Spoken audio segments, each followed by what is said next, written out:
Hey everybody, welcome back to the PetaPixel podcast. It's me, Jordan Drake, who works at PetaPixel, which is a great place to work, as we were discussing right before this recording started. God, that's not going to sound suspicious at all. And you might notice, along with my usual cohorts, Chris Nichols and Jaron Schneider. Hi. Hello. I was just saying my life is one big long root canal. We've also got a special guest and new PetaPixel cohort. It's Sarah Teng is joining us here for the first time. Hi, Sarah. And hello. Hi. This very week, she's going to be dropping some stuff on the PetaPixel YouTube channel, on our socials, so you can see her work. But she creates. We use that word creator quite a bit. So we are going to talk about some of the best creator-centered products out there from the major camera manufacturers. But before we do that, everybody, I always like to kick things off with a question. And I met Sarah a few weeks ago in Austin, Texas. And we can talk about Austin now because we were there for the S1 II, I'm wearing my Buc-ee's shirt. S1 Yeah, we were there for the launch of those cameras. Ran into Sarah there. And it turns out, Sarah, you grew up in Austin. Is that right? Yeah, I was born and raised there, which I feel like is pretty rare now because most people are just transplants that move there. So whenever I talk to a local from there, it seems like the immediate topic of conversation moves to barbecue. So I want to know, everybody, what is your favorite barbecue dish, meat or sides? And if it is, and if it is a meat, what sauce do you put on that? Interesting. Should I go first? Yeah, Sarah, go for it. My favorite barbecue dish is the creamed corn. I would prefer that over the meat any day. But whose creamed corn? Well, the one that we had from Black's Barbecue, Terry Black's. That's the best one. Terry Black's. It was brilliant. Yeah, that was some pretty great creamed corn. Oh, that's a tough question because I love all forms of barbecue. Brisket, of course, is fantastic, but it's kind of like fruit. It's like sometimes fruit's not ripe and then it's not as good, but when it is perfect, it's like the best thing ever. So I would say, if pork ribs are done really well, when they're just super tender, fall off the bone, that would be high up for me. I like a classic sort of bold, tangy barbecue sauce, not too sweet, not spicy, just nice and tangy and bold. But I once had two giant beef ribs and I got drunk after eating those. I don't know if it was the fat. I didn't drink any alcohol, just the fat and I don't know what it was. The meat sweats, meat drunk. It rendered you incoherent. I was straight up drunk, I was dizzy drunk. That was probably the greatest barbecue experience of my life. Where was that? I don't remember, honestly. I just because I was drunk. I just said I was totally blacked out for the don't entire even remember thing. where you were. What age were you? This is a hot take. I mean, I've had Terry Black's. It was great. We had some other barbecue in Austin, not so great. I'm going to say I think Calgary could give Texas a run for its money any day. When it comes to barbecue, I think we might have the best barbecue in the world. So on that tangent, I know that Chris has suddenly started a war. I'm going to create a third section of war because I actually think I've eaten barbecue across the entire South. I've been to every major barbecue location except Kansas City. That's still on my list. Kansas City is coming. I also think there's a place that does barbecue better than anywhere in the South, and it's in Santa Cruz, California, which sounds insane. You're crazy. It's called People Aptos. are throwing cans at their screens right now if they're watching this on video. Aptos Street Barbecue, which actually is technically the original locations in Aptos. They have another let me guess, it's barbecued seagull? Come on. They've got brisket, chicken, pork ribs, and pulled pork. So they're kind of combining a lot of their pulled pork also has a vinegar sauce called hogwash, which is delicious. And my mouth is watering thinking about it. They do multiple styles kind of combined into one restaurant, and they're all spectacular. Their brisket is the best I've ever had, still to this day. Wow. And but that's not my favorite thing on their menu. It's actually their coleslaw is my favorite thing that they make.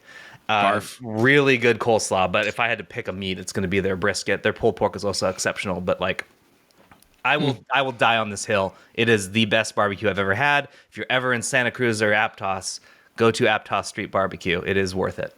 They barbecue whatever they find on the beach.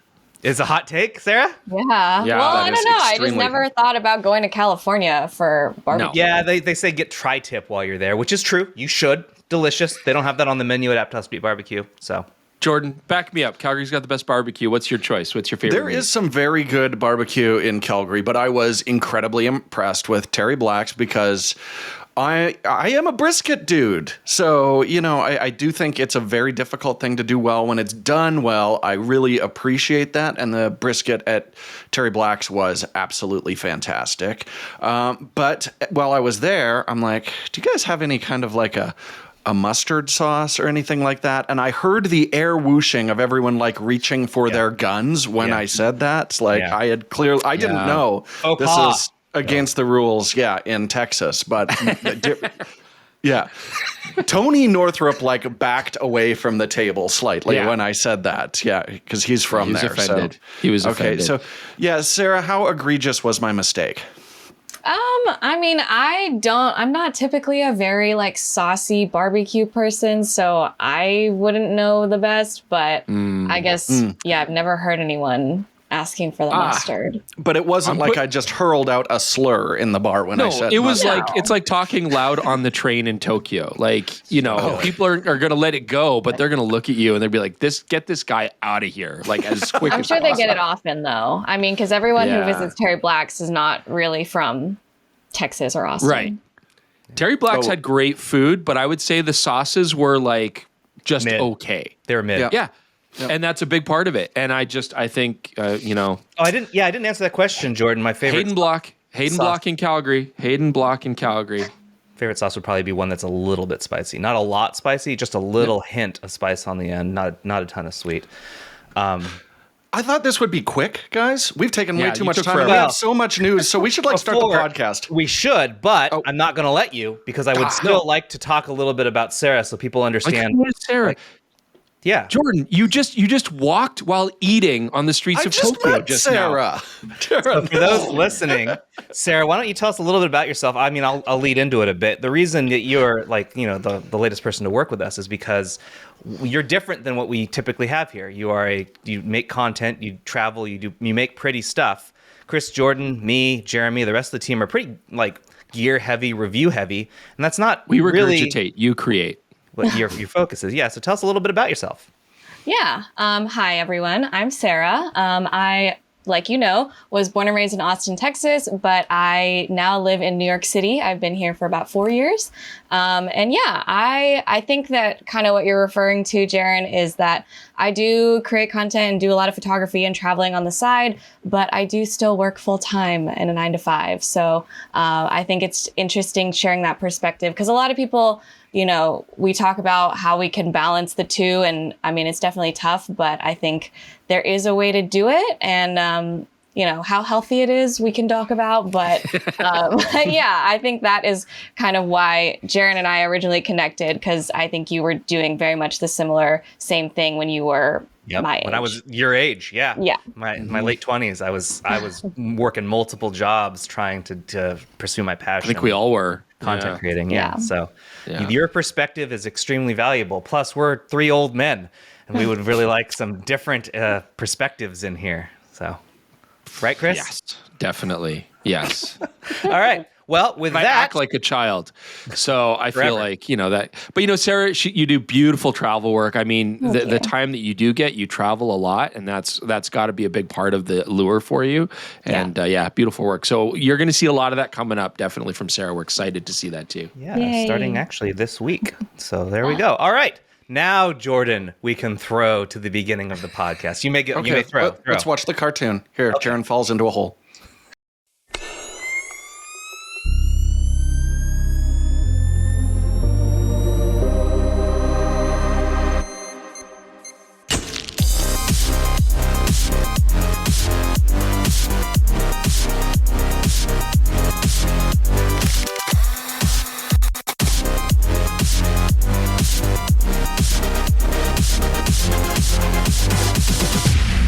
This episode is brought to you by Tamron and their excellent 18-300 f3.5 to 5.6 Di III-A VC VXD lens.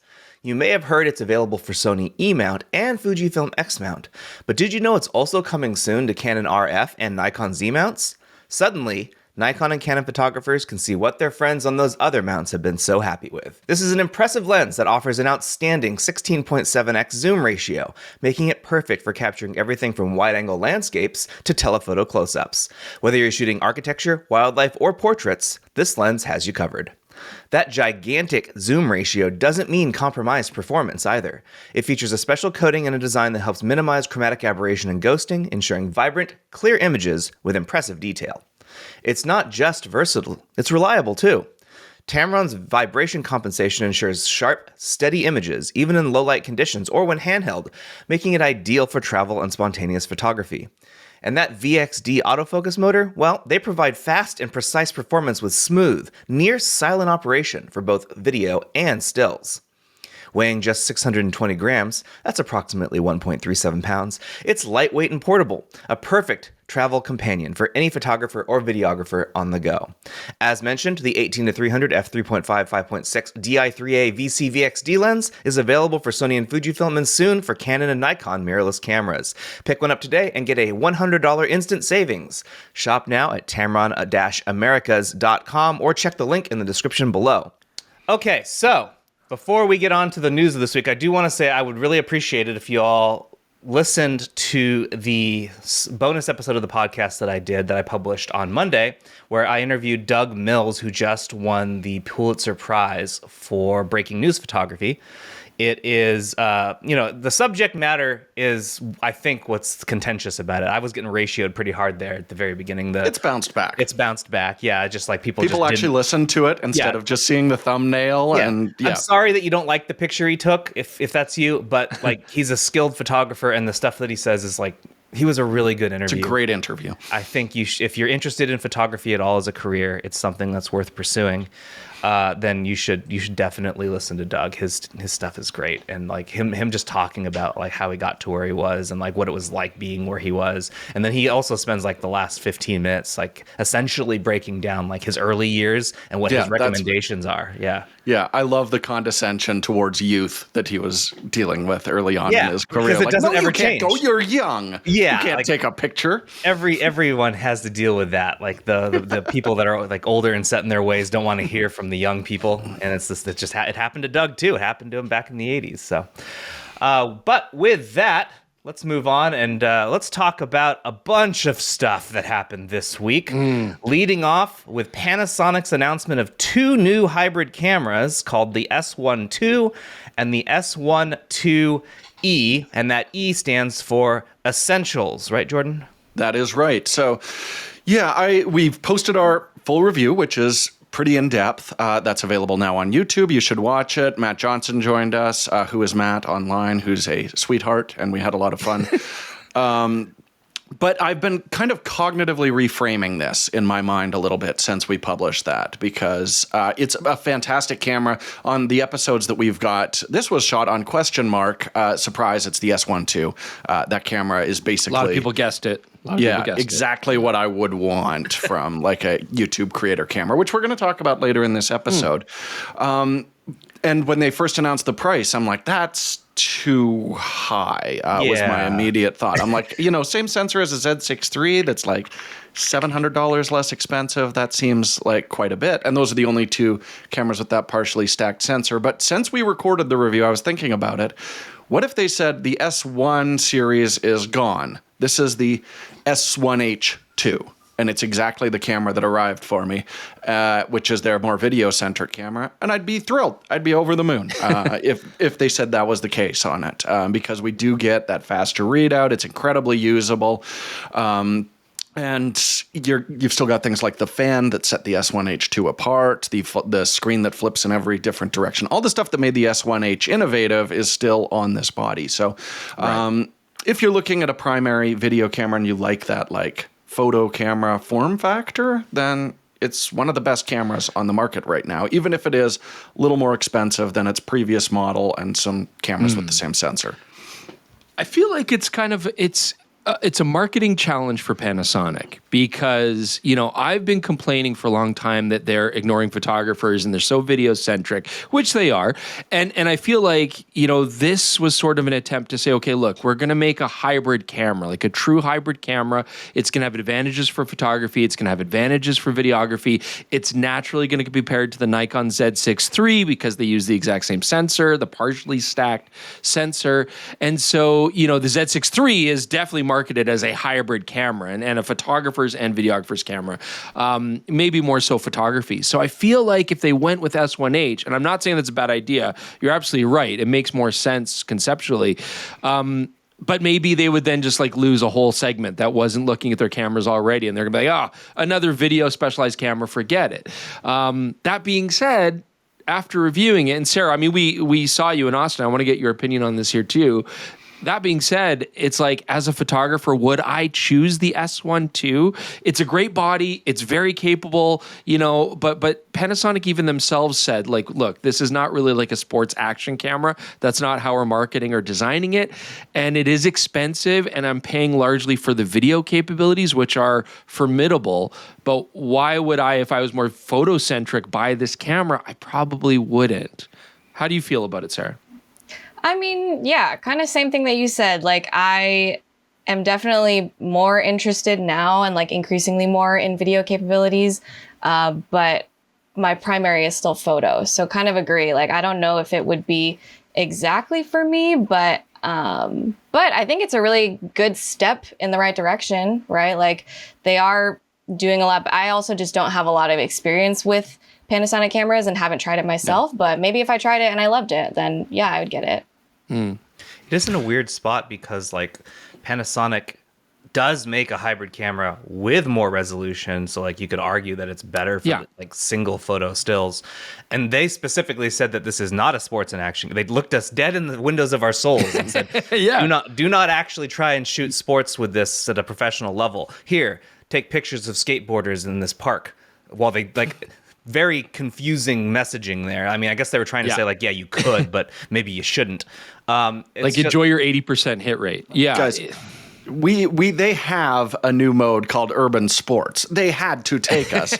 Now, a breakdancing competition would have been a better use of that particular feature, but those take time to organize, guys. That was very, for the very price. specific. It's funny. The price is so close to what Jaron just mentioned, the S1R II, which we reviewed in Norway. Yep. Like, as a photographer, I would just spend the extra $300 and get that if I was looking for. Well, you're right. It's even closer. So, yeah, I mean, it's like, why not just get that? And then I get my high megapixel count, and you know, it's a very nice body. I'm not thinking about sports with a high resolution camera like that. I'm thinking more about landscape, and it does a beautiful job for that kind of stuff, portrait work. So, yeah, I feel like Panasonic is just kind of stuck in this marketing limbo of like, where do we find exactly where we market this camera? And sadly, I feel like it keeps coming back to, I can see why they marketed it as video cameras for so long, because that's their bread and butter. It's what they know. They should have just called it the S1C and the S1J because these are basically like Chris and Jordan cameras. Is exactly how they're set up. I was very confused there for a second. So I actually was going to save this until the end, but it makes more sense here because I don't know how many people are familiar with this concept and like the partially stacked thing. Like, Sarah, when someone says it's partially stacked, does that mean anything to you? Not really, no. So initially when Nikon first used this sensor in the Z6 III, it was like you get a lot of stacked sensor performance, but you don't have to pay for as much for it. But now we're looking at the price of the S1 II, and it's like you get this partially stacked, but you are paying stacked pricing for it. So, Chris, can you answer this question? It came from a viewer or a reader of the website. Could you please explain what partially stacked actually means? What is and isn't stacked? What's the difference in the construction compared to a fully stacked sensor? It is largely a construction and efficiency issue, right? And again, this will be oversimplified, but like, you can have all of your information get read out on the sensor and then sent off, to separate processing, to be sort of handled and turned into an image. And that does slow the process down a little bit. I mean, that's like a classic BSI non-stack sensor. So what they're doing is, in a fully stacked sensor, they're basically layering the chip with the microprocessors, the circuitry, all right behind the chip. That's why it's stacked like a sandwich. And that just speeds up the whole pipeline. It means you can have faster readout, but it's expensive to do. And so a partially stacked sensor, they're just doing certain parts of the sensor with the circuitry and processing right behind them. Usually top and bottom, I think, on this sensor, the top and bottom have that array lined up. And so it's just a compromise. You get slightly faster readout speeds. You don't have the expense of stacking all of that circuitry right behind the sensor, but you get the benefits sort of in between. And so it's a compromise between non-stacked and stacked. They're just not, it's just basically how much of the actual sensor they're actually stacking with the circuitry and the processing. Yeah, and this is a really good compromise. The speed on this for video recording, it keeps everything around that like 10 to 15 milliseconds where rolling shutter is basically not an issue. And you don't need a whole lot faster than that for a lot of video work. So anyways, watch the full review. There's a whole bunch more details there. We see in the pricing. I mean, the minute you go fully stacked, your camera cost goes up $800, $1,000 easy. Yeah, Yeah, so it's significant. $4,000 basically to start with a full frame modern stacked sensor now. Yeah. I mean, and this isn't that much cheaper, but like the Z6 III is the S1 II. Sticking with the Panasonic news, they announced a new zoom lens, a 24 to 60 f2.8. So they cut 10 millimeters off the traditional 24 to 70 to give us a more compact lens. And way more affordable. So there you go. $900. Yeah. For an f2.8 general purpose zoom. Before we move on, I just want to mention really quickly, because we kind of forgot it here.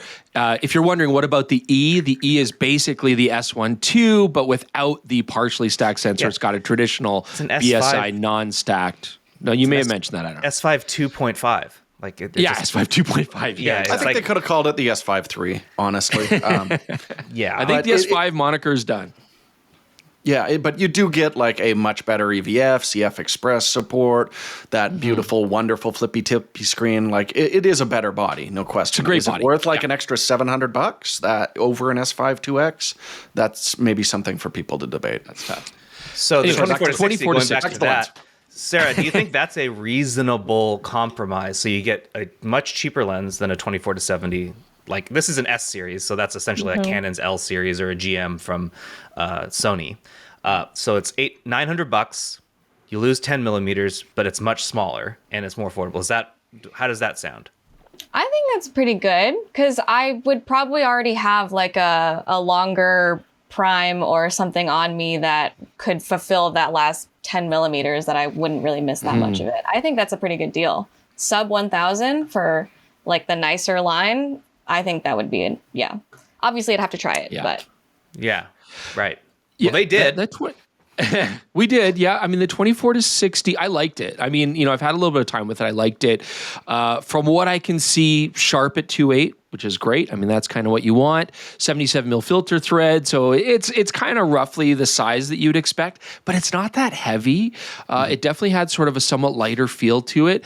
Bokeh looked pretty decent, actually. I didn't see really any onion rings. It was pretty clean, maybe a bit of a soap bubble effect.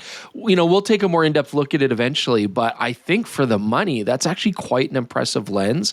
And I think breathing, I think breathing was pretty well controlled too, which was... There is a bit there, yeah. A little bit. Certainly more than the 2470, but we should remind people that's more than twice the price, way heavier. That's actually kind of crazy that it's more than twice as expensive, way heavier. But it's got a focus clutch, Jaron. I can go like, pop, and now I'm manually focusing. Well, and this has a ring. And it feels so good. Jaron, I'm so happy when I use that lens. Well, again, okay, you can't put a price on that. Well, this has a ring that you can reprogram. You can put a price on it. It's over $2,000. You can, the ring on the front of this, the manual focus ring, can be programmed to be other functions, which is a new thing that Panasonic is doing with a few of their lenses, this being one of them. Which is great. Again, it just feels like Panasonic made this lens with this camera to be like, hey, photographers, we didn't forget about you. So I feel like, maybe my complaining got through. It usually does, because I'm really annoying. All right. Well, the weight on this is 544 grams. So that's like 2 bags of coffee, like specialty coffee. That's how I like to think of it anyway. That's moving on. Yeah. Well, as Chris mentioned, they're gonna do a review of this a little bit later this month. They've got other things on their plate right now, but it'll come. Moving on, DJI announced the Mavic 4 Pro. Now, if you've been paying attention, there is some news regarding this. We'll get to that later in a separate section, but just in this section, just wanted to call out that the Mavic 4 Pro exists, and Chris and Jordan reviewed it. And it's awesome, and it cost less than we expected when we initially saw it. There is some confusion, and that confusion would be also shared by me on how much it actually costs, because it's the pricing we have for Canadian is confusing, because I don't know that it'll actually end up costing this in Canada, because like they gave us the pricing as $2,049 in Canada. But I don't know if that's accurate. We'll see. I guess we can just go by Who euros. knows right now? Euros, Who it's knows? 2,099 euros, and the British pounds, it's 1,879. Oh, that'll be for the more than base drone. 2,000 Canadian. Yeah, so it's I think it's probably be more more. like 24 or something like that. But that's still pretty reasonable for this, right? I was really thinking reasonable. $3,000 initially. Yeah, this is 2049 Canadian is like 1,500 USD, right? Yeah. Yeah. So let's instead look at euro. So the 2099 euro is probably a better comparison. Yeah. Let me Look, I mean, it's an 2,400. incremental. Oh, 24. Yeah. It's an incremental improvement over the Mavic 3 Pro, but it improves pretty much everything, right? I mean, you're getting more light gathering in 2 out of the 3 cameras. It can fly 90 kilometers an hour, which is insanely fast. You get more range out of it. It can go 40 kilometers away. I know that means nothing to half of the people on this panel right now. It sounds very impressive. A better transmission, more aerodynamic. It is a new battery. I know that always pisses people off. But it's better substantially, It's right? better. Yeah, and you're getting 50 minutes of flight time, which is great. And I think for me, the biggest takeaway for me, we're not professional drone pilots. And so having the better collision avoidance, having the LiDAR for nighttime, I cannot see this drone. I can't see it other than little LEDs above the treetops. And we're flying over Jordan's family cabin, and he's walking down in the dark, and it's like dark. I cannot see the drone at all. I'm flying it over tons of trees with all sorts of branches sticking out, and I'm like, this is going to be a disaster. And yet the LiDAR worked. It's only forward facing, but I was doing a tracking shot, like pointing straight down, just moving forward. And it would stop when tree branches were there. So with a little bit of then just, back up, go up a little higher, keep trying it. I could find that tunnel to then finally have it fly right through nice and smooth. And that was all just relying on the collision avoidance, and it did a great job. And I know the Mavic 3 Pro also has good collision avoidance. They've just improved it a little bit more. And all of these things come together to make it an easier to fly, safer experience with less likelihood that you're going to trash your investment. So, and we were also flying like down at ground level through trees and stuff. And I mean, that terrified me. And we didn't really have any issues. Incredibly stressful day. Yeah. Yes, very stressful, very stressful. Sarah, but it did great. Sarah, have you much experience with drones? What are your thoughts on them? I have a Mini 3 Pro, so I've flown it a number of times and agree. I think the obstacle collision is great. That one was also one of the first to do the vertical shooting, right? Yeah. Mm-hmm. So yeah, I know that they added that here too. Also, yeah, the new remote, I was gonna say, looks really nice without having to take off the joysticks, and the screen is way bigger. It just looks everybody kind of likes bulky, that. though. I feel like the biggest thing for me on the Mavic that holds me back is just that it's so much larger than, for example, the Mini line, that it's just, I don't know, because that's the biggest thing for me when I travel is I already have no space in my camera bag, that if I tried to bring this drone with that giant controller, that'd be tough. Yeah, is the image quality difference gonna be worth that amount of hassle? Especially because we're A lot of posting the on time social media. Yeah, you need that establishing shot, right? Yeah. And whether it's with a big sensor or a small sensor, it might still serve the same purpose. So I guess But the footage from this was gorgeous. Yeah, I have a feeling that the idea behind the Mavic line is this is for if you A movie. basically trying to be at pro level without going Inspire, which is even so much bigger. It's impossible to travel with that, while the Mavic is difficult to travel with. So it's a slight layer down, but you get pretty darn good footage as a trade-off. You look like you want to say something, Chris. Is there anything else? No. You just look just agreeable and happy. Okay, all right. Moving on. Stop looking at me like that. I'm going to go back to Panasonic briefly here. The Panasonic S1R II, which we mentioned, is getting 8.1K open gate and Arri Log C3. I thought we were going to get an actual release date for this, but that remains it remains not final, which is kind of odd. Didn't they say that we were getting this when the camera was launched, Jordan? So they did say like this is embargoed until announcement date as well. But yeah, I am surprised. Like I do think it's just a matter of there is a bit of a pushback right now on some of the overheating limitations with the S1R II. So I think they want to make sure that that's bulletproof, or that all of the limitations for doing 8K open gate are disclosed basically before this thing comes out, would be my question. I think they also just want to be like, hey, one of the reasons you buy Panasonic is, along with Nikon, we're the kings of firmware right now. And they're just trying to tie that into their announcement message as well. Is like, look, if you buy a camera, they haven't released anything in years that hasn't had a major firmware update a few months later. So I think they're just saying that trend continues. But yeah, it would have been a bigger news day if they were like, look, here's a bunch of cool new stuff. And for you who invested only a few months ago, here's some more cool stuff today. But it's nice to know it's coming and that the Arri Log C is going to be available on more cameras, because currently it was just the GH7. Yeah. So Sarah, I wanted to get your thoughts on open gate, which for those listening, if they don't know what that is, that's when the entire sensor is capturing footage. So it's in the sensor's format, and then you can crop from there to match whatever you want. It's like way back when I was first shooting videos, back when 1080 was still what we finished in. If you shot in 4K, you could get 2 shots out of 1 shot. And this essentially is that, and then some, because now you could also use it for vertical footage since there's just so much resolution. Sony doesn't do this. Do they, Jordan? Do they have it in any camera? Yeah, once you get up to the big boys, you get open gate recording. Okay. So open gate is for like most people is at lower levels is pretty much restricted to Nikon and Nikon doesn't even do it. Nikon still doesn't do it, which is odd. They have nothing to protect there. So and their sensors read out fast enough they could, no problem. They could do it, yeah. So Sarah, how does open gate, the option for open gate, sound to you? I mean, it does sound nice because obviously like getting into beyond the world of just TikTok and Instagram, like get into like landscape, you want to just be able to film something one time and then get all of the different formats out of it. So that's a huge win, because then I don't have to worry about like my short form version looking really bad because I had to crop it, because if you can utilize the whole thing, like that's huge. I think that's what I was thinking about this new line of cameras too, is like if they are focused on the video, that kind of matches with the whole way that creator trends are going, because people are primarily video first creators now, and then photo is very much secondary to them, if at all. So I feel like maybe that is what they were going for, which makes sense.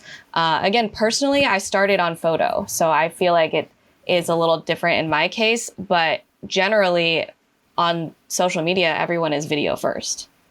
And that makes sense. It's true. Especially with open I gate. think Panasonic, or at least the people who push for open gate constantly, understand that. I did hear that like they had to really push, be like, this is something we really need to be the kings of, open gate, and Panasonic listened to the people that said that, and that's why all their cameras have it now. I agree, it's super useful. There's always cheering every time they announce it. Always cheering at the launch events.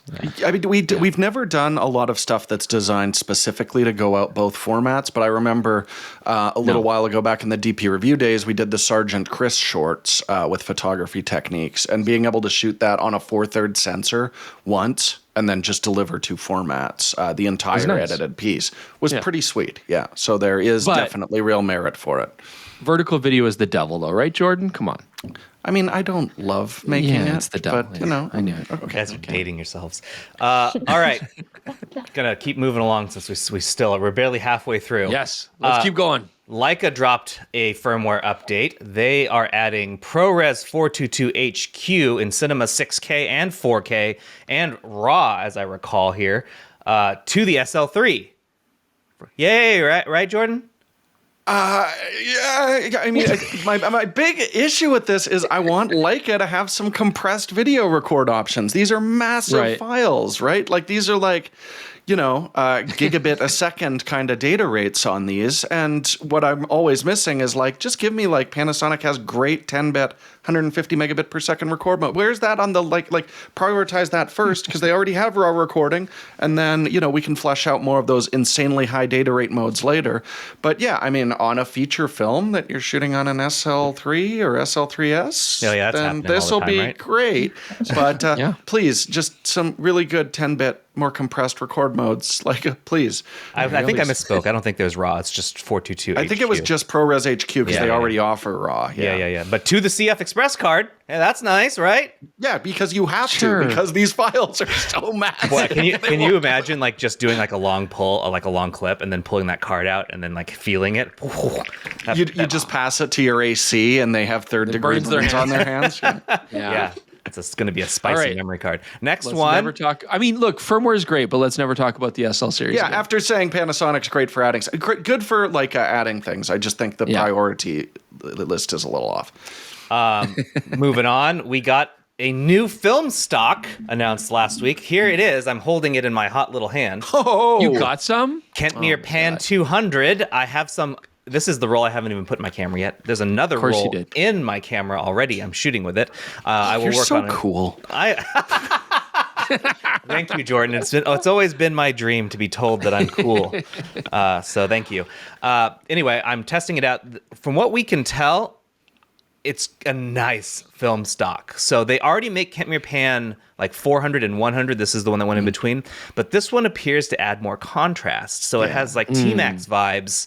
But it's way cheaper. So this film is probably going to be under $10 a roll, which is very nice. Hot damn. Because Chris, we love Seagull, but the contrast on Oriental Seagull is not super high. You can always add it, but like... Of course. Yeah. I like it when it's on the film. It's nice when it comes straight out of camera in a nice way. Yeah, it's got a nice tonal range from what I've seen. I mean, I'm going to wait till I see your shots. But there should be more 200 films around there, right? I mean, always 100, 400. And I feel like I often would have shot 400 because it generally has a grittier texture and a harder contrast, typically. Not always, but usually.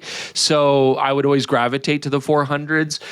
There are some contrasty 100s, but for the most part, they tend to have more subtle tonality. So then I choose them for that reason. But it's nice to have that 200 compromise and still get good punchiness. The sample images on the article, have a really nice contrast to them. So my friends over at Blue Moon Camera and Machine here in Portland, they did an early run of like some pictures with it. Gabriel shows some in his post on Instagram. If you want to see what he thinks of it, he's also pretty impressed with this, especially considering that it's going to be pretty cheap. I'm stoked, and I'm just glad we're getting new film. Like I don't really like we're getting new film relatively frequently, but it's always a weird film. I like a new film that's like a daily driver. Point. You're right. I'm stoked on that. I'll probably buy a bunch of this and have it around just because it's like I need some film today, and this is when cheap you're right, and you're easy right. and nice. When you're right, Jaron. That's 3 Stokes in one news story, Jaron. That might be a record for you. Sarah, I'm curious. Do you shoot film often? I do, yeah. For especially in New York, I feel like I'm not so much of. I have a Sony, and it's just like so big and bulky that I don't really take it out on the street. So if I'm like walking around, I typically always have like a film camera, whether it's point and shoot or. I have a few different like SLRs that I like to bring around. Go on. Nice. Names. No. Shut up, Chris. Names. Jaron stoked. My very first film camera ever was a Canon AE1 program that I love. I bring that everywhere. And then I do have a Leica M6 that my uncle passed down to me. Oh, okay, I agree. Delicious. I was waiting for you to mention the M6. So throw some Kentmere Pan 200 in there. I know. I would love to. I want to try it. I'm going to get some. I mean, once it's available. It should be showing up soon. Manhattan, when the first snow falls, you've got yourself a Leica M6 and like Tri-X. Oh. See, Chris he can be hit by the analog too.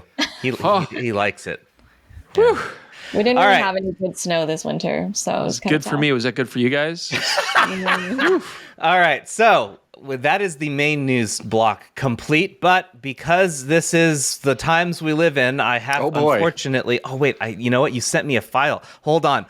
Buy me some time. I want to actually play the file on here. I forgot to upload it. Oh no. Yeah, I do like the format we're taking with the news stories here, where it's just like a fun conversation. Ends. Yeah, just like, hey, let's build everything up, and then we can just like drop the bummer hammer right towards the end. I think that's great. So time to stow the Stokes, everybody. Jordan, here you go. Here's what you made.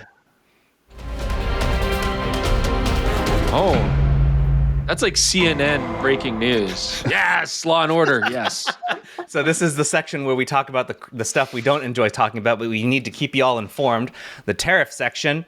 There are 3 stories here that we will go over briefly. I touched on it before, that there was more going on with the Mavic 4 Pro than we initially mentioned. Well, there's a reason we were talking Canadian, Euro, and UK pricing, because we do not have US pricing, because it will not be sold in the United States at launch.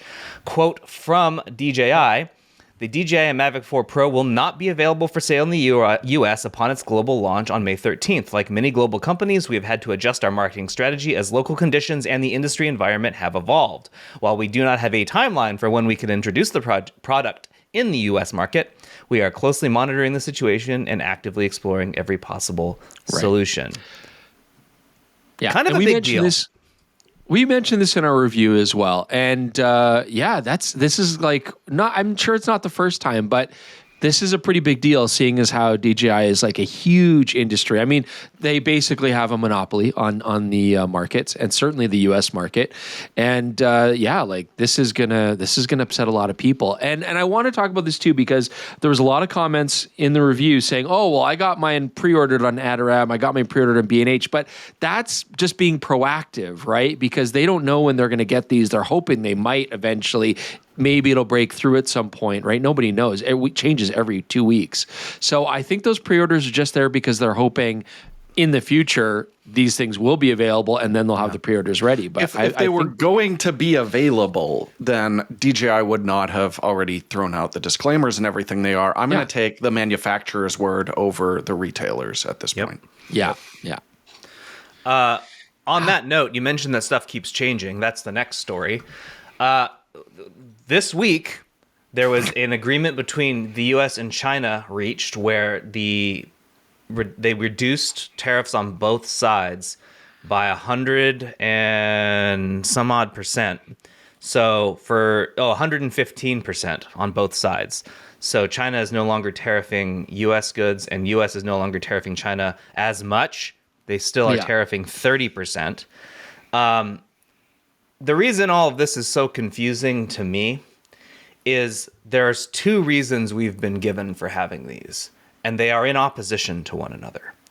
One of the reasons is we're told that these are negotiating tactics. You do them so that you can negotiate better deals. The other one is that we are returning manufacturing to the US. These are mutually exclusive. You can't use it as a negotiating tactic unless the negotiation is, we'll remove the tariff. If you tell a country that that's what the plan is, they have no incentive to move manufacturing to the US. So if you want to move manufacturing to the US, you can't remove the tariff, which means you can't use it as a negotiating tactic. Yeah. That's why it doesn't make any sense to me. And I saw some comments last week that you're saying like we called Americans dumb. No. I didn't call Americans dumb. If I did, I apologize. That's not what I meant. I said this policy is dumb because it doesn't make sense for the reasons I have just provided. So this being here shows that why would anyone move manufacturing here when you show that you'll immediately remove them within a couple of months? It takes huge investment. It takes years. Yeah. Years and years. Billions and billions of dollars to do this. Yeah. And here we are. And what have we accomplished? Where we were before. So I don't get it. It doesn't make logical sense. And also, by the way, the last thing on this note is that the 80% tariff on China, that's what Trump said last week. That seems right. 80%. We're at 30 now, so I have no idea what's going on with. I mean, this 90 days, policy. 3 months. That's enough time for at least retailers to ship product at the more reasonable pricing. But I don't know. I feel like a lot of I feel like a lot of consumers right now myself included, because I mean, this isn't just photography. It affects all the industries and hobbies that we enjoy. A lot of us, I think, are just like, I'm not going to buy anything for like half a year. I'm just going to sit and save my money. I'm not going to buy anything because it's nuts right now. It's crazy. And I don't want to do anything or make any moves until there's, it's more regular and it's more predictable. So yeah, I don't know. It's going to be a tough first or second quarter for a lot of companies here, I think. I will say I am actually glad that this has changed, at least for the next 3 months, because if you were looking at like ships entering the United States ports, they were not doing that. So we were going to run out of stuff fairly quickly here. I imagine there actually will be a bit of time here where it'll be difficult to buy certain things because we'll just have run out of inventory and they need to restock, and it takes another month to catch back up. But some manufacturers have raised their prices in response to these. Are they going to bring them back down now? Oh, of course not. That's not how it works. So then, what's the point? You're like, okay, well, great. So now I'm just stuck with this. No, I hope they do. Oh man, I really do. I'm not going to run out and grab a cheap Leica smartphone case right now. That's not coming back down. All right. So, the bummer is over. We're going to move on to something fun. This is the main story. And this main story is sponsored by Insta360. This is all you, Jordan. So before you jump into that, just to let everyone know, the way this is going to work is that in this main story, Chris and Jordan are going back to their camera store days, and they're going to try and sell Sarah on the creator cameras offered by the top brands and see which ones actually appeal to her. What is she looking for as a buyer? But before we get to it, Jordan, tell us all about Insta360's new camera. Well, if you've been listening to the podcast for a little bit, you've heard that Insta360 recently dropped their new X5. And Insta360, 360 is in their name. So their best known products are their 360-degree cameras. And I realized I've talked quite a bit about the specs and the improvements that we've seen on this. But when is 360 degrees actually going to be useful? Well, the main appeal of it is you put the camera in a single place and you can reframe all your shots afterwards. If something happens that's compelling off to the side of it, don't worry about panning that camera over. Just reframe it in post and capture that. So I actually had a cool opportunity this week. My son's 10 years old and his hockey team got to play in the Calgary Saddle Dome, where the Calgary Flames play. What a name for a dome. The Saddle Dome? It's shaped like a saddle, and it's not a dome, so they got it half right when they named it. And the acoustics are terrible, and it's getting knocked down really soon, so this is probably the last chance for that. But it was very cool to just, I passed the Insta360 X5 off to him because one of the big benefits is this camera has larger sensors than what we've seen before in their previous models, so better low light performance on that. But just being able to very quickly pan around the space, get a sense of perspective, and it is really funny to just have these little kids in this giant space with their parents filling an 80th of the entire stadium was very, very cool. But the other thing we talked about is with Panasonic this week, Open Gate is really nice because you can shoot the entire frame and then reframe it afterwards for vertical and horizontal, but you're still a little bit limited. If I was shooting vertical first, even if I have Open Gate, I'm still going to flip the camera up to maximize the resolution. But with 360, there really is no difference. What you capture in vertical, you just say, look, I'm doing a vertical frame here. In post, flip it over, and you can do it even on your smartphone, is just hold it up the way that in the orientation that you want, play the video, and point it around you for whatever you want to look at. It'll save those keyframes, save that video in that format. It's really cool. So here, when he's coming off the ice, I shot a little vertical clip of him coming out for his mom's social media. But if you pan the camera around back, you can see, look, there's Jordan shooting S1 II clips for the sample gallery, which PetaPixel members can get exclusive access to those sample galleries. So that's where this is really useful if you do a lot of horizontal and vertical. Those 360 cameras do have real advantages for that. But I'm going to quickly tell you what is improved because they have made some big steps forward. I mentioned the bigger sensor.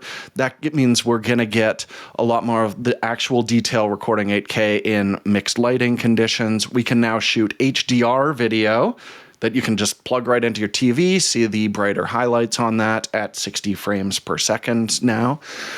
We can change the lenses. If you damage the lens before, it's you could damage the covers and flip them out, but if you scratch the lens yourself, that's a real problem. Now you can just grab a lens kit, swap it out yourself. And the battery life is dramatically improved as well, up to 3 hours record time. So it's great because I find I use this all the time.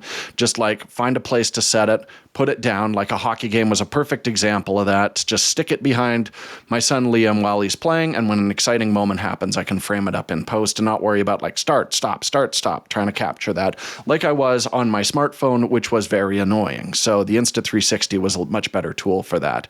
But you know, one of the great things about these is you don't want to draw attention to the fact that you're using a camera, so it'll just paint the camera out of your clips. But if you're still holding it like a goober, it's still going to look weird. So they make selfie sticks that can be digitally erased.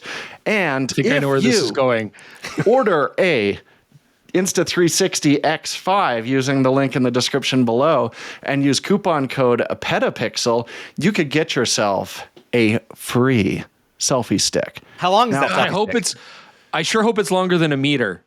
Well, you know, if it's less than a meter, that's a real problem. If it's exactly a meter, that's not enough length. No, you want 1.17 meters is the correct amount of length on a selfie stick. And you could get a 117 centimeter long selfie stick free using that coupon code. So if you're looking to experiment with 360 video or improve the quality of your existing 360 video, check out the Insta360 X5 and get a damn selfie stick for free. Woo!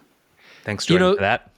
That was a great job. This is a problem because we're supposed to be talking to Sarah now about all these potential creator cameras, but you just sold her on an Insta360 X5, and there's no point talking about the rest of these garbage cameras. Do you know all the cameras we're about to talk about do not come with a selfie stick? Not a meter, not 117, nothing, zero. You know, they also not even don't 60 centimeters? If you put them on most selfie sticks, they'd probably break the selfie stick, to be honest. But let's talk about it. All right. So let's set this up a little bit more. So let's say I am your overbearing camera store boss, and I'm telling you that you've got to move some of these cameras. We're going to do it in order. Shouldn't we just give the customer what's best for them based on their needs and requirements, boss? No, that's how we did things back in the camera store days. I don't know how this camera store works. So we can look at it that way if you want, but I like the idea of me telling you that you need to sell cameras.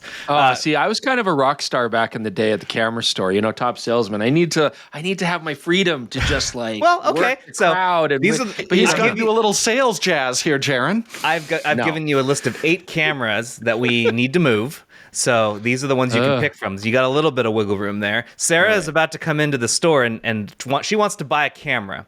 So you need to figure out what she's looking for and try and pitch her on all these. Are you ready? Do I have a budget? No. You're rich. Your budget is within the range of these cameras. Yeah. Let's say your budget is like $3,500. And I can only choose one, right? Yeah, I mean, or you could be like, well, I'm interested in these, and so maybe you'll go rent one afterwards and see if you actually want it. But they're going to try and sell you on these cameras and see if they actually are a fit for you. So Sarah walks in, and I'm like, no gray hair, analog fridge is right over there, miss. Like, straight up. There you go. Film's right over there. We got a used section of cameras in the back if you want to, like, we got some A1s and some K1000s and stuff back there. No? Did I read that wrong? Okay. Yeah. Well, I'm going to hit the photography. Jordan's going to hit the video, and we're going to try to make this less schlocky and more actually useful. So our first camera that we should show you, Sarah, is the Nikon Z5 II. Personal favorite of mine. I love this camera.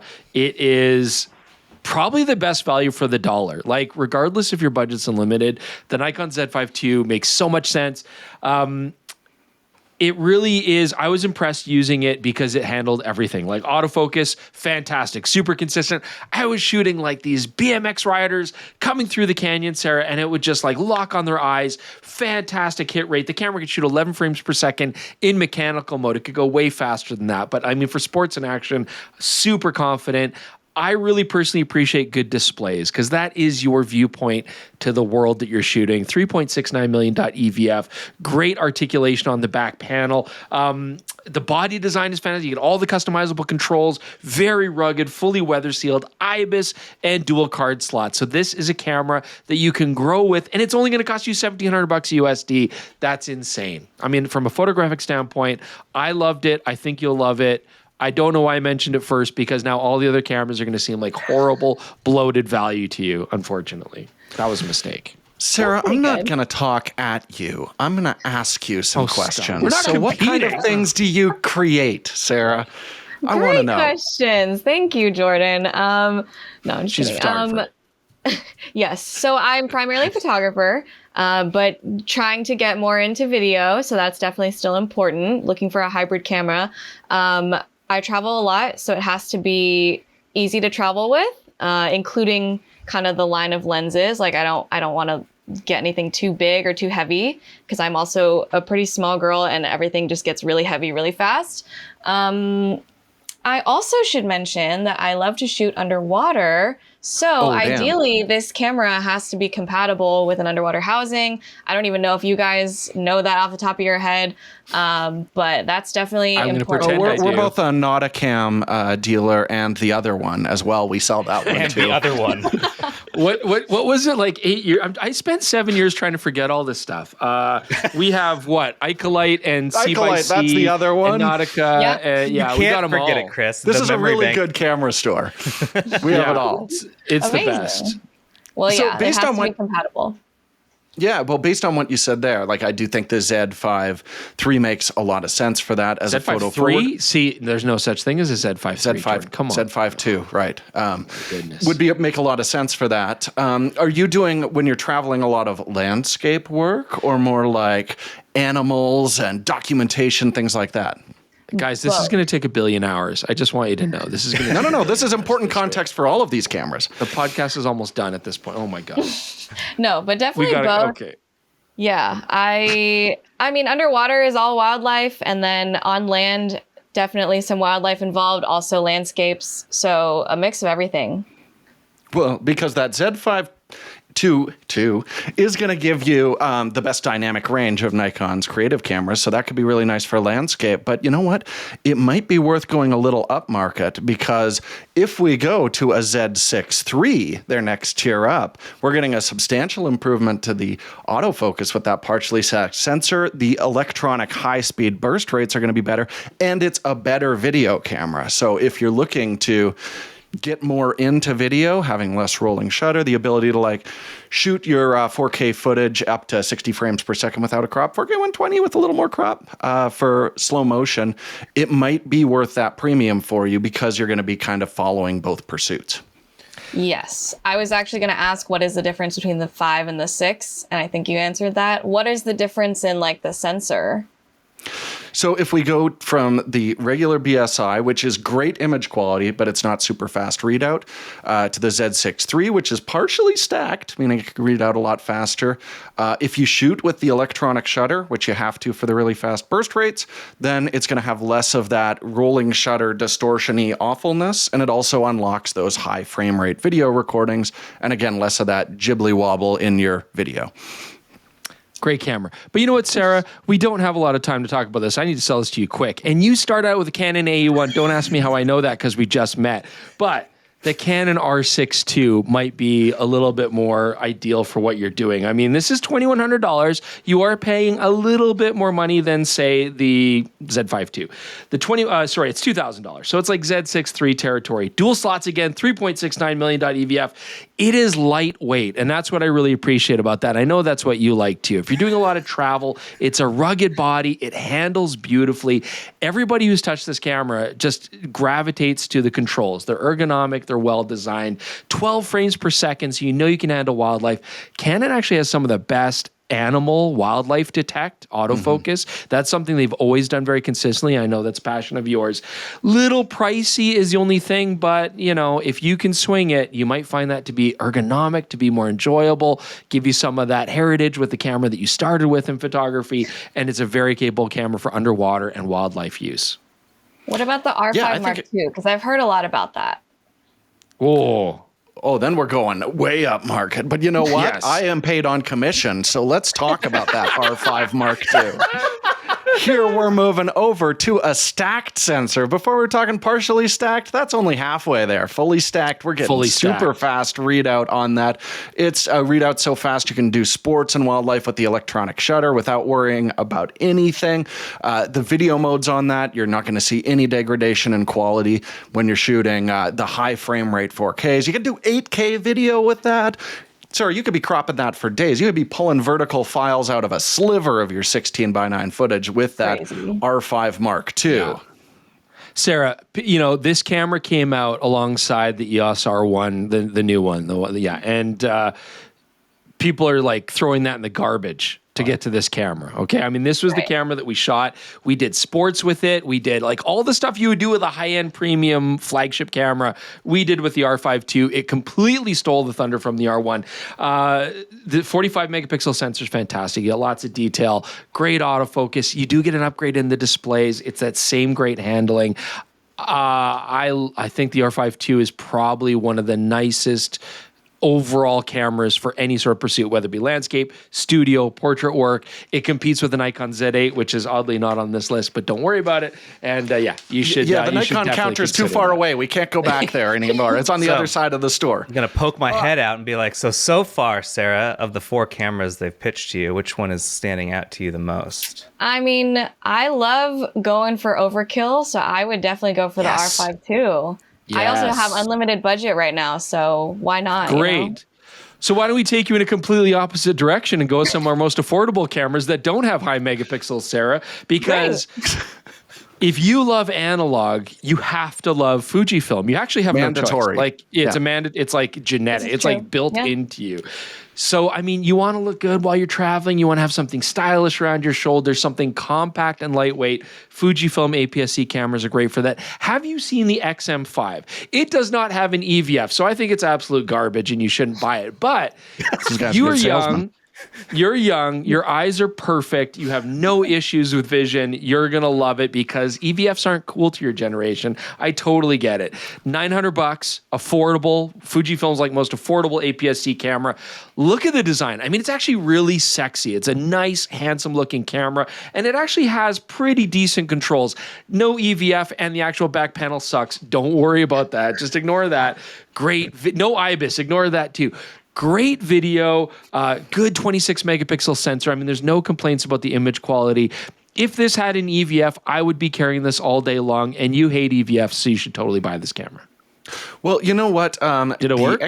The XM5 might be a nice option, but it does have a big brother that addresses basically all of those concerns you just mentioned. So maybe, Sarah, if you don't mind following me over just slightly over, the Fuji counter is very big. Okay, so over here we have the XS20, and this is using that same sensor that's very good for photography and for video. Excellent video quality if you want to shoot open gate with this as well. It's the least expensive camera, I believe, that offers that reframing potential, just like the XM5. But we've got a admittedly middling EVF attached to this. But you get one. And some IBIS. We've got a mic jack, headphone jack. I think this is one of the most well-rounded cameras of all the ones we've looked at. And we haven't even mentioned both of these are way more affordable than any other options that we took a look at. So you could get a bag full of, for traveling. They make a bunch of compact little prime lenses, some really sweet zooms there. And again, because they're designed for APS-C, that's a more affordable option as well. So instead of, just throwing all your money at that very high commission R5 II that we talked about before, you could get a full setup, telephoto, a standard zoom, and a few really nice, compact, lovely primes in the Fujifilm system. There is also an XH2S, which is a higher-end model, but we're not going to talk about that, even though it's got a fully stacked sensor, and it would be a really good choice for you as well. But it's Jordan. My boss said, sorry. No, he's looking out of his office again. The boss said, don't bring up the XH2S. Chris, take over. Chris, take over. Oh, my gosh. Anyway, Sarah, the XS20 is one of my favorites. The only downside is it's not very sexy. It looks like an every other mirrorless camera. It handles like every other mirrorless camera. You kind of lose the Fujifilm sexy cachet. I don't know how big a deal that is to you, but it's fantastic value for the dollar. But you know what? This is weird because, why don't we go to now the Panasonic S1 II? This just came out. I think we may have already talked about this on the podcast. I don't know. So, she wasn't listening to a podcast about photography before she walked into our store. I don't know anything about it. Yeah, tell me more. Your commitment to the bit is wanting. You're primarily a photographer. Don't buy this camera. Okay, there you go. That's it. This is not for you. This is not for you. This is Jordan's favorite camera of all time. He will use this for the next 10 years. You know what? It's pricey. It's $3,200 USD. You're getting a partially stacked full frame sensor. The Nikon Z6 III is effectively the same camera with better autofocus for less money. Okay. But if you're still not convinced, buy the S1 II for the extra money. You will get a fantastic video camera. I will say the body design, it's lighter than ever. It's super rugged. It's very customizable, very utilitarian, not very sexy. I don't know. It's like the XS20 of Panasonic cameras. I don't know. I'm not selling this one very well, Jordan. Yeah, you're not, because you know what? This does have what you need to take really lovely photographs. It's all right. Yeah, you're going to get 24 megapixels that are going to be absolutely fine for delivering to your clients. But this gives you, you're like, I'm looking to grow in video. You could grow in video for an incredibly long time with this. This is one of the most full-featured video cameras that still has photographic functionality. Because if you go a tier higher than this from most of the brands, we're moving into dedicated cinema cameras at this point. The other thing that I really love with this is Panasonic have actually a pretty good variety of affordable lenses that are excellent for both photo and video. And I feel like this is an area where everyone except Nikon is struggling a little bit. They tend to be like, these are our photo lenses, these are our video lenses. Panasonic, you essentially know if you grab a lens in that lineup, it's going to be great for both of them. So I do think that gives you some room to grow. How important is, like, how much breakdancing do you shoot? You as a photographer. You know, I can't say that I ever have. Oh, don't buy this camera. Well, it's okay, time let's to move start. on though. Yeah, this is a bad choice for you. Okay. Panasonic S9. Okay, this is giving you the same compact travel design that you would get out of like a Fujifilm camera. It's a cool looking little camera. Again, no EVF. I know that you don't like, you hate EVFs. I think you said that. Did you say that you hated EVFs, Sarah? I didn't, but we can go with it. Yeah. Yeah, you hate EVFs. So this S9 is perfect. It's lightweight. And it is full frame. And I think that's what really shocks people. You see this camera, it's so compact. You're like, that's got to be like micro four thirds. That's got to be APS-C. It's full frame. 24 megapixel backside illuminated, not stacked. So you're getting better dynamic range, fantastic photographic camera. I don't know, hypothetically, let's say you were like a YouTube reviewer and you were carrying this around the streets of like Osaka. I think you would have such a great time with it. Like, I don't know, hypothetically, maybe this other dude did that has a YouTube show. I wouldn't know because I'm just a lowly retail camera salesperson and always will be. What if you like started doing a YouTube show behind the counter and occasionally left the field from the camera store that you work at? Right. And then 10 years later had a successful YouTube show where I'm in Osaka, Japan with a Panasonic S9. That would be amazing. I would love that. Sarah, one thing that should be mentioned with this S9, if the electronic viewfinder is not that important to you, she hates them. You're still getting some of the best stabilization out there. And what I think makes a lot of sense for you is this camera is just like a tiny brick with minimal controls. So I bet the most affordable underwater housing for this would actually be the S9. And despite being such a small body, it's actually pretty good thermals on it. So when you're taking stuff underwater, overheating can be a real concern, especially with some of those Fujifilm cameras we brought up. And that will not be a concern with this one here. So it might make sense for you. Just be aware, if you're ever shooting in like artificial light, you might get some banding. You could get some of those wibbly wobblies that I mentioned earlier. It would legit. Because there's no mechanical shutter. It would legit be a great underwater camera. It would. Really? You know, it's not a huge investment if it floods. I can't really imagine how small it is. They're like this. Look at that. Click, click, click. It's small, Sarah. It's small. Yeah, Panasonic S9. Do you use a lot of color profiles? Like, in a serious question, do you like to use a lot of presets? Like in post or in camera? In camera. Only if I'm on Fujifilm usually. But that's nice. It's even got the grip on it too. Like that's an optional grip. It's actually smaller than that. Tiny. That's going to raise the cost. Let me make it bittier. Panasonic actually do a really good job. They made a big push with their Lumix Lab app. It is actually quite easy to use, and it lets you customize your own presets to then use. So you basically make your own film simulation modes. I know a lot of people are doing this, but Panasonic do it very well. And I have to admit, I actually really enjoyed that aspect of it. Like, I'm not a big preset guy. I like to do it after and post, but I was able to replicate some film stocks that I really like. They got really good color controls. And so if you do like that way of shooting, actually, that's a really nice little option. So, But what about for Oh. video? Sorry, anyways. It's actually a very capable video camera. Yeah. and those simulations can be used in video if you're so inclined. Yeah. That's yes. cool. Unless you ever want to monitor your audio, in which case that's a terrible choice. So let's go back to the other counters. So taking a step back from this silly game that I made you guys play. Wait, we're forgetting something. No. What? Why no Sony A6700? I was boss? about to just say there's a reason I didn't put Sony on this list is because Sarah's currently shooting with an A7R V. So I feel like So we can't sell her anything. So that's the problem, boss. She already knows one of the cameras that I would probably have put on this list. But let's say that like she's very familiar with that camera and knows what it does. But Chris, if you were trying to like sell a Sony camera, what do you think actually is a good selection for her as what she does? Like what would you say? I mean, look, the Sony A7R V is like one of the greatest Sony cameras of all time, Sarah, and you already have one, so I think you're done. But let's ignore that fact. C2. But A6700, Sony A6700, Sarah, does not get enough love, okay? And I don't know why that is. We're talking like 26 megapixel, really nice sensor out of it. It's light and small. It's probably like one of the lightest, smallest cameras you can get. Nice controls. A6000 series cameras have often been like slighted for poor dial control, but the A6700 added an extra command dial, which is like huge for just the handling of it. Gigantic Z-type battery. The same battery that you have in a Sony A7R V is in this camera. Nice. So tons of battery life. Obviously, you already are familiar with how good Sony autofocus is. And in a compact camera like this, portraits, sports, action, wildlife, it seems so weird using such a small camera, but you can absolutely handle that kind of stuff. You can get compact APS-C lenses, 11 frame per second shooting mechanical, good video capability. Sadly, it has an EVF, but it's only 2.36 million dots, so you can happily ignore it, and I would still use it. It's a really nice camera. $1,400. You know, I don't know. Maybe we'll just meet me around the back. We'll give you a better deal on it so that you'll get a better price on it. Just don't tell the boss. Oh no, your boss but just heard. Darren heard that. No discounts. Legitimately, like let's say like the real way to look at this is like you did actually have a budget. Let's say it was about $4,000, and your idea is you need a camera and a lens. So then you have a better idea now. Like the R5 Mark II takes your entire budget. While like those Fujifilm options don't, neither does some of the like the S9 doesn't, the Nikon units don't.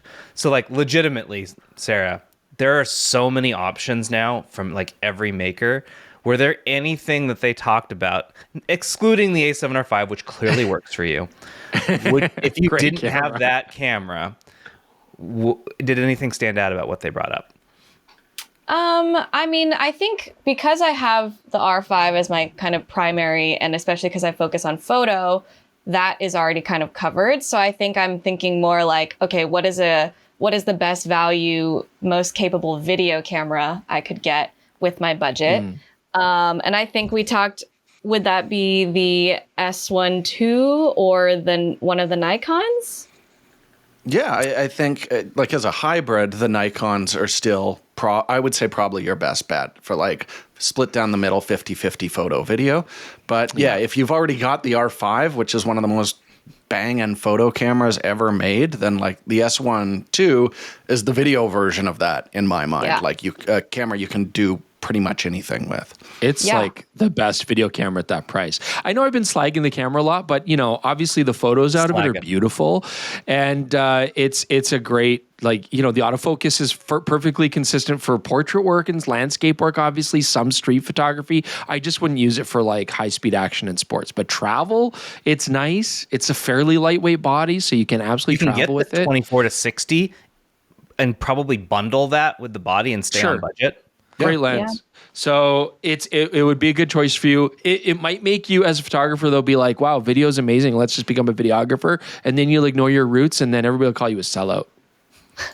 Maybe. That is the biggest risk, I guess. Yeah. But I think that would probably work, because I would probably you'd just designate that as a video camera. Because then I mean, the annoying part is carrying around multiple bodies, obviously, but... No, you'd have to throw the A7R V in the garbage. No, you wouldn't.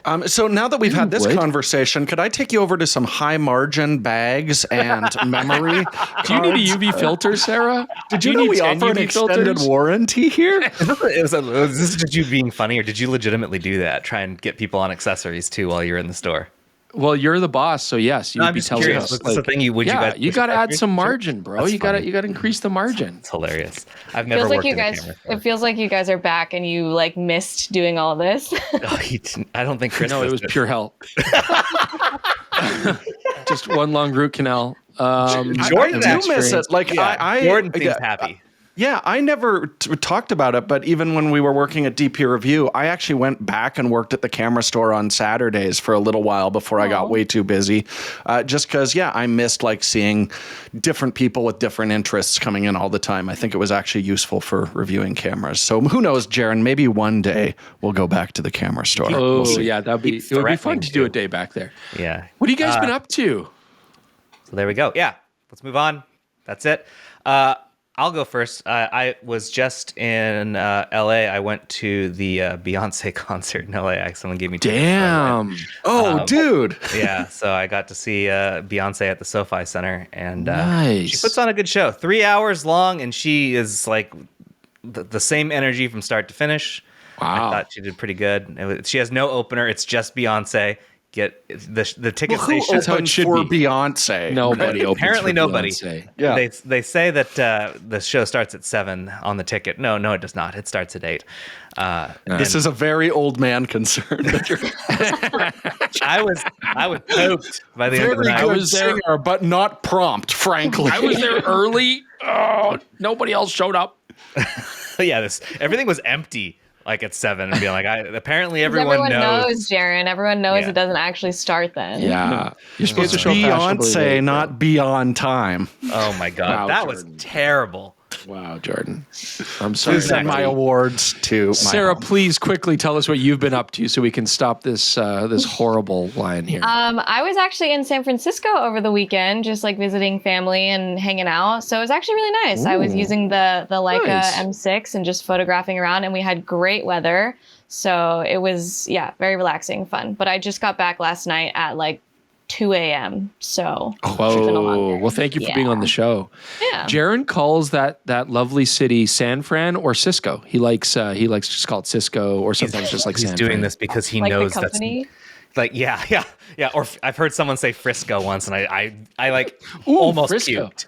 No, Almost. he doesn't like Frisco. Yeah, I for those listening, I lived in San Francisco for 10 years, and it's SF or the city, and Chris likes He hates it. He hates it when I say San He Fran. hates it. Yes, I absolutely do because it's wrong, and you should stop. Jordan, what have you been up to?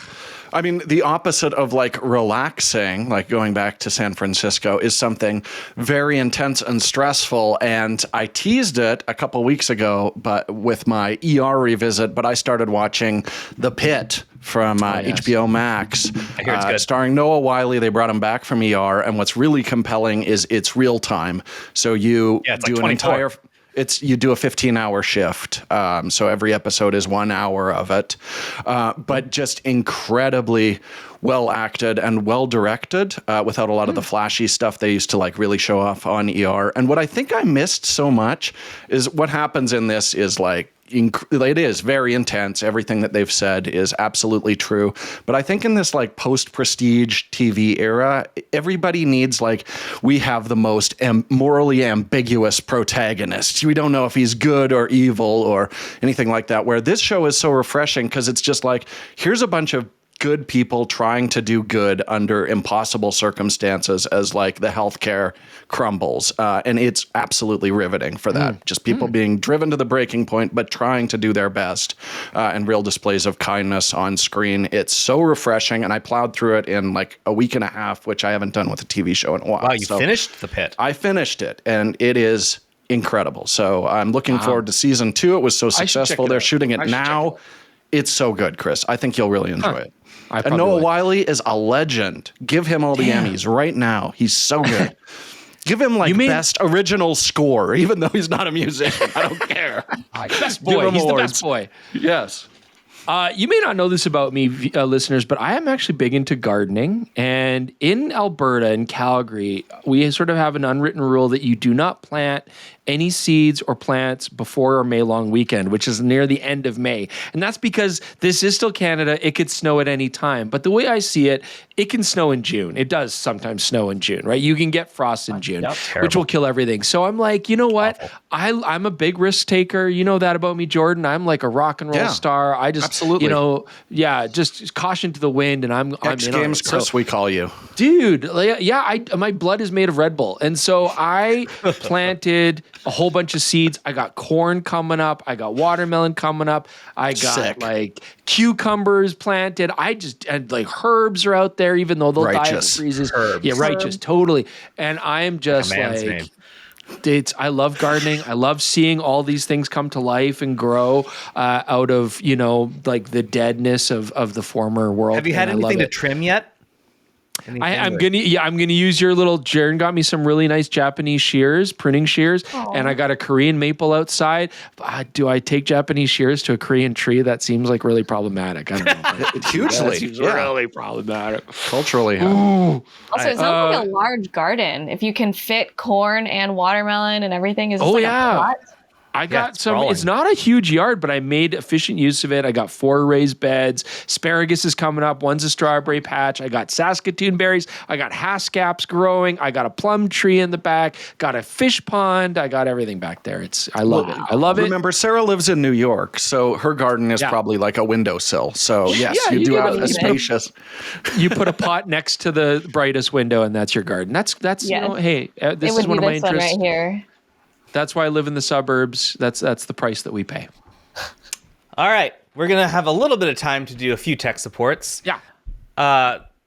That's fine. We have some, but I'm good. happy to kick them to next We're week. good. So yeah, Chris, you can stop being so anxious about the length of this show. You sound like me, like last season. At any rate, we have a question on one of the recent podcasting episodes from IMAX Black. Chris, are you still filming this on Sony? It looks great. Ooh, and that's referring to the podcast. So are you? I do. Right now, I'm filming myself on an A7R V, and I do like it because Sony have a built-in. Sony have a built-in webcam feature where you don't need to use an app on your computer. I hate that. So it just works right off the camera, outputs 1080p, and I love it. So yes, I'm using that. Although I might try the new Panasonic because that's something they just started doing too. So maybe I'll test that out and see. But yes, thank you. I did notice though my light's really warm, but it's not. I'm tanned from Mexico, and I get like really like a yellow tone when I tan. So I'm quite warm. Yeah. Looking. Speaking of the A7R V, Sarah's currently using it, although we couldn't figure out how to get it at the right resolution. It does work. So yes. Yeah. She might seem a little less resolved because it's not coming in at 1080, but I think thank you, IMAX. Pretty good. Thank you, IMAX Black. I appreciate that. The next one is an email from Corey Jennings. I appreciate the podcast each week and love the discussion around the Pulitzer Prizes during the May 6, 2025 episode. I wanted to add, though... There's a podcast for you. Exactly. That while not a Pulitzer Prize, only for photography, the, quote, local reporting Pulitzer in 2025 has a staff photographer attached to it from the Baltimore Banner, Jessica Gallagher. I think it is incredibly important to share this, as well as to ensure that we are properly attributing the work of photographers and their awards. I'm sure this one just missed you as it wasn't specifically listed under photography, but I hope you correct it and share this with the important series on the podcast. Maybe do an interview with Jessica. So the reason I put this in is because you're right. I did miss that. And I wanted to make sure that that was heard. I didn't do an interview with Jessica. I did an interview with Doug Mills. I hope that fulfills the demand. Great interview. So yeah, thank you for calling that out, Corey. It was behind a paywall, sadly. I think there should be, you should be able to get media credits, just like, I got $40 of media credits. And then you could just read articles you want to read from any newspaper or something like that. Because, I'm probably not going to subscribe to a Baltimore newspaper to look at this, but just based on the articles about this reporting, looks really compelling. Doesn't Apple News do that? Can't you, pay a subscription. Yeah, you on can Apple News? subscribe to Apple News, but not every paper is. I was paying On for that Apple for a little while, and then I unsubscribed because I'd see articles I want. It's not part of Apple News, and things were, and that was a little bit annoying. So yeah, I want an overall global. Here's your media credits. You can get informed from all kinds of sources. Would be, I think, better for us as humans. So let's do this one from Dakesh Patel. Dakshin. Daksh. I apologize for absolutely murdering that pronunciation. But this one says, "Hey team, I want to travel lighter. I have a Peak Design travel aluminum tripod. It's worked great for all these years, except I hate how cold it gets in winter. Yeah. My fingers can barely handle it when temps are in the negative, so I barely use it in winter and want to do more. I also want something more portable that can be used for basic astro, sunsets, time-lapse, long exposures without much weight and can fit inside a carry-on backpack. I want to pack more simply, but still have some gear that I will enjoy using. Does something like that exist? Do carbon fiber tripods work/handle better in the cold?" Thoughts, you three, because all three of you travel way more than I do. I want to know what Sarah. What do you use a tripod, Sarah, when you're traveling? I do. I have a really good recommendation for this, but I can't show you Yes. because it's what I'm currently using on the camera.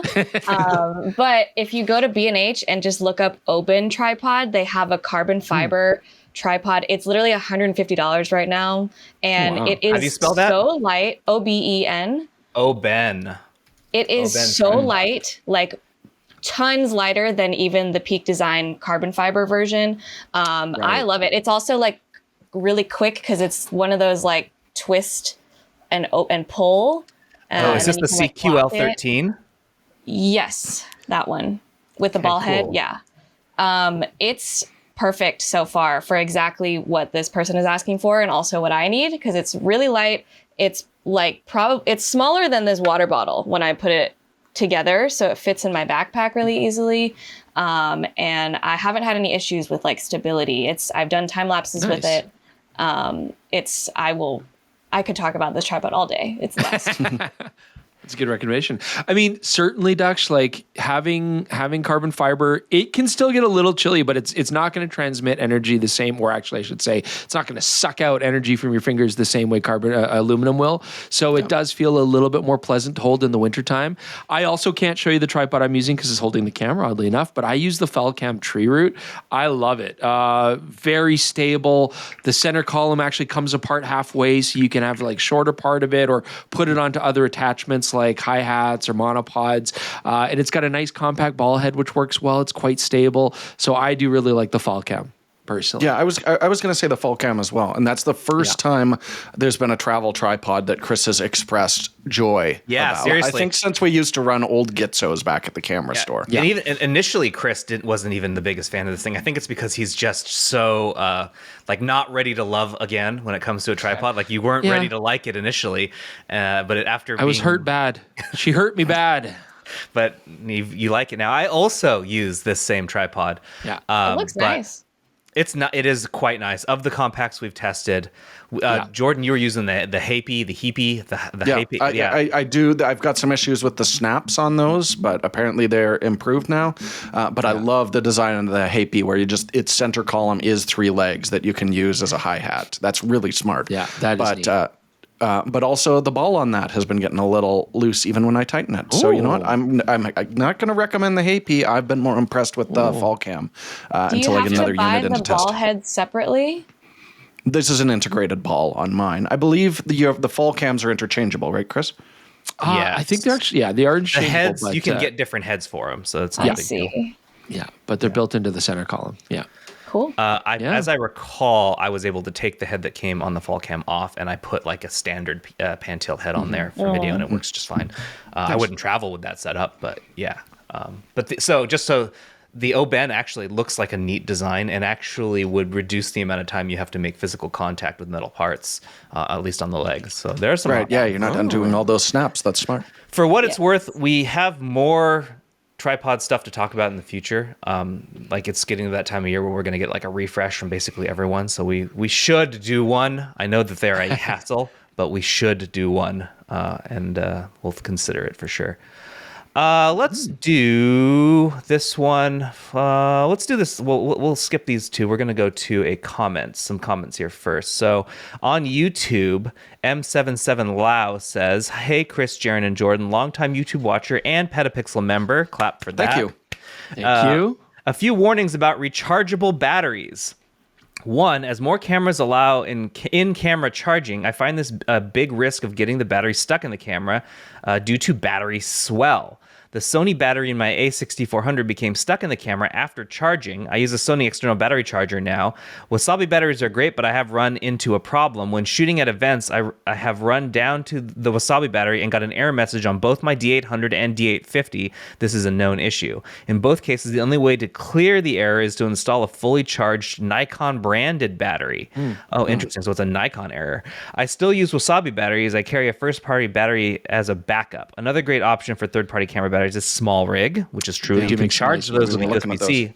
Small rig batteries have a built-in USB-C charging port. I have no issues with small rig batteries in my Sony A6400, Nikon D800, and D850. Great show. Thanks." Sarah, are you using anything other than first-party batteries for your Sony? No, well, I actually did buy a few on Amazon that came with like a external charger that I could charge multiple with, but I just like feel a little weird because you get the error message on the camera that tells you like, oh, this isn't really compatible. I get a little scared, and so I like have them still, but I do notice that they don't last as long. So I just ended up getting a few more like first-party batteries, and it's been fine. Yeah, Zed batteries are expensive, but they're awesome. Like these are the best. I remember when Sony first rolled those out, and they were just like significantly better than basically everyone else's first-party batteries. It was really impressive at the time. Has anyone ever had a battery swell in camera? I'm curious. I've never I have. I've had a couple, and again, it's usually from, charging for sure. But I find often if you just let them die and then let them sit, we talked about this last time, and that's really bad. I had a lot of older ones like the slim ones that I had in old point and shoot digital cameras, and then you try to get it out, and you have to like put a butter knife in there and pry it out, kind of thing, right? That sounds nerve-wracking. Yeah, because it's jammed in there. So yeah, and I did also have a. Oh man, it was like an old Mac. I think that I was borrowing from, I can't remember. I honestly can't remember. But it was a laptop, and the whole battery, it was like an external battery, but the whole thing swelled up, and like the laptop would wobble on the table because it was like a semicircle. Yeah, it was batteries are scary. And then just put that on your lap, as the name implies, and live in fear. Yeah, it was terrible. Yeah. All right, last one real quick before we get to the feel-good story of the week. Ronald Docost4 says, "Question for the podcast. If it was a Sony A9 III, would it be enough to see a bullet midair?" He's referring to the picture that Doug Mills took with an A1. That was an original A1 that took that picture at 1/8,000th of a second. "Or is the global sensor not enough and would be a much higher FPS needed to achieve this? Thanks. Great show." I honestly think it would be better. Yeah, you could use pretty much any camera, right? It's really more. Time, but yeah. Yeah, it's really more the timing. The A9 III has incredible timing. It's one of the fastest burst rates you'll ever find. It's crazy fast. Yeah, but one nice thing with that is because it's strictly an electronic shutter, you can dial up to, I believe it was an 80,000th of a second with that, which would actually freeze the bullet better. Yeah, absolutely. Yeah, it'd be a great tool. Yeah. Yep. Is the A1 Mark II, is that the only one so far that has pre-shutter? Is that what it's called? It and the A9 III both have those. Okay. Yeah, for Sony. That's kind of nice too. It is. But the cameras that have it are very expensive. Yes. Although, Panasonic's had it forever. Yeah, I know. I was just talking specifically Sony. Those Z6III's got it. Let's take you back to the store here. Oh, man. All right. Let's end this podcast with the feel-good story of the week. Nikon is driving a custom bright yellow Land Cruiser across the United States and plans to stop in multiple cities. They have a few cities already on the docket. I have a feeling they're going to add more because there's a really weird gap in the middle between where they start and where they end, like of dates. Like they could fit more cities in there. But you keep an eye out. I want it. No, I want it. I've expressed that I want this car so You're not badly. Gonna get it. You're not going to get it. Absolutely not. It's going to go to an executive's kid. But man, this thing is cool. I mean, that would be a huge strike to our journalistic integrity if we were driving a Nikon. I'm okay with that. Honestly, people call me Shill the rest of my life. I want the Land Cruiser. The license plate says Z52. I love it. It's so sweet. I want it. Yeah. Sarah, you made a big smile when I showed this. It's kind of neat. Makes you feel good. Like this is nice marketing. The grill says Nikon, not Land Cruiser. I mean, come on. Now, all the camera companies now have to make their own vehicle, like their own custom vehicle. That'd be pretty cool. And then they can race. What vehicle would every company That's the only way to prove. Would who use? What vehicle would every camera company have? Like, Canon's going to be like a Hummer, I feel. A red one? A red Hummer? Panasonic's, what was the Cube car? Panasonic. The Kia Soul. It was actually called the Cube. Yeah. Nikon would probably use like. Nikon's already has one. Sony. They got a Land Cruiser. Sony. Sony would use like a Nissan Z, I think, for sure. Something super sporty that the minute it tried to go off road would explode. What would Fujifilm use? The PT Cruiser? Fujifilm, a VW van. Yeah. Fujifilm would use a Delica. A restored Delica, yeah. Pentax would use an armored personal carrier. They'd use a Brinks truck. Oh man. All right. Thanks everyone for joining us. Sarah, thanks for stopping by. Really appreciate it. We're excited to see the stuff that you make for the channel. Yes. For anyone who wants to see what Sarah's doing, make sure you are subscribed to PetaPixel on Instagram, YouTube, or TikTok. You can also subscribe directly to Sarah. I highly recommend it. She makes some really cool content, so I'll make sure that her socials are in the description below. And keep an eye out for starting this weekend, and also on the YouTube channel. Support her because she's making cool stuff, and she's part of the team. So yeah, there you go. All right, everyone. Thanks. We'll see you next week. Thank you. Bye.